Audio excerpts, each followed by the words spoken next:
Welcome to Conservative Pride. She might just be one of the most delusional commentators in media. Angela Rye used to frequent CNN, but they got rid of her once she outlived her usefulness. Now she's on this podcast with Tiffany Cross and Andre Gilliam, continuing her pattern of lying, spreading misinformation, and straight up playing victim better than anyone else on the internet. Watch as she loses it over people merely disagreeing with her politically. Man, some people just don't get it. Roll it. I'm very emotional. I think that I feel the obligation. I feel frustrated, honestly, with myself because I spent so much time over the last couple of weeks just focusing on the half that I hate right now, like the half of the country that I despise. And I'm frustrated about that because you don't get understanding through frustration and hate. And I think that what I feel guilty about is knowing that there's an obligation to a whole other half, of the country, and feeling like there has to be a conversation, a come to Jesus, as they say, with so many people because we are really not on the same page. And I am at a loss at this point for how to get there. And so I think you guys know I'm fiercely competitive over all kinds of ridiculous things. But what I really don't like to do is I don't mind saying I don't know. I don't mind admitting I don't know. I hate not knowing for an extended period of time and feeling like the overwhelm of I don't know where to turn to find the answer.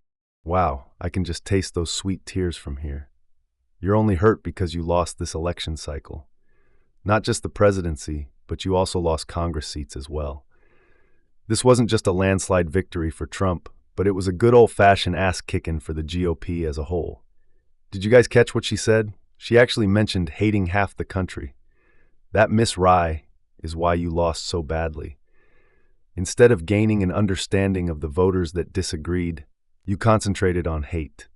If you can get out of your feelings long enough to ask the right questions, you might actually learn something. Let's go ahead and finish this unhinged rant. Roll it. Right?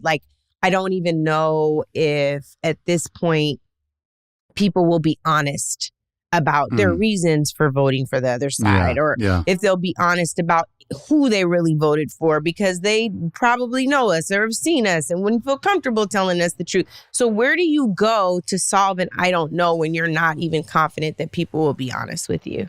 You know what I mean? And it's the weight of that. We were in our group chat earlier, and I'm sorry if I'm flailing. I'm trying to make sense.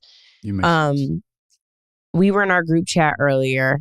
And by the way, group chats are now triggering to me because I feel like, are we just another echo chamber where we're in our own bubble? Because now we're all getting off Twitter because now Twitter is going to be the hellscape. And now who are we going to talk to beyond our bubbles? Because we all think at least similar, maybe not the same, but similar. Anyway, I digress. My point is, we were in a group chat earlier and there's this conversation about if my Rainbow Coalition essentially is a thing. Are we going to all be able to come together as people of color and do the damn thing? And the conversation was no, I don't think it's a thing. And I can't lose that hope. If we lose that hope, we don't have a path, y'all. We really don't. If we cannot figure out how to be in coalition, in solidarity on multiple challenges, on multiple fronts, for multiple policy issues, we are f***ed. Yeah. We are. There's not a nice way for me to say, Dad, sorry, I had to cuss it. There's no other way for me to explain it. We are f***ed if there's no coalition, if there is no coming together for a larger group. There is no path to victory. And I don't want to lose. I don't want to lose. That's funny because you definitely have the energy of a loser. Hating people only because they take a different political path is a losing proposition all the way around. This is a classic case of a mildly attractive woman that has been coasting through life mostly because people give her positions. This means she never had to develop any substance. Angela Rye can just do things and be okay. Yes, a lot of the men around you voted for Trump and told you they voted for Kamala. Are you really surprised? If they were honest with you, they would have already let you know that you are a liberal lunatic. On top of that, you are a Democratic shill. You make any excuse for the Democratic Party's screw-ups. On the other hand, you attempt to bury the Republicans even if they're right. Your side is going to continue losing until you wake up and start listening to people instead of shaming them. Roll it. And I hope, to Angela's point, that we can get to a place, and give me a few months, I hope we can get to a place where we can lock arms and build. I want to say, too, though, about hating or despising, one half of the country. I don't believe it's one half of the country. I think we have to consider how many people actually participate in the voting process. And so of that small group of people, sadly, it's a small percentage of Americans who actually vote. Half of that chose to vote for Donald Trump for president. And I'm okay despising them. Did you hear that? She just literally said she is okay with despising someone who happened to vote for Trump because they thought he was the better option. These two women are filled with hate, and it is a shame. Her name is Tiffany Cross, by the way. We actually remember you very well, Miss Cross. In 2018, we witnessed you shame black men who didn't vote Democrat because they were tired of getting nothing for their votes.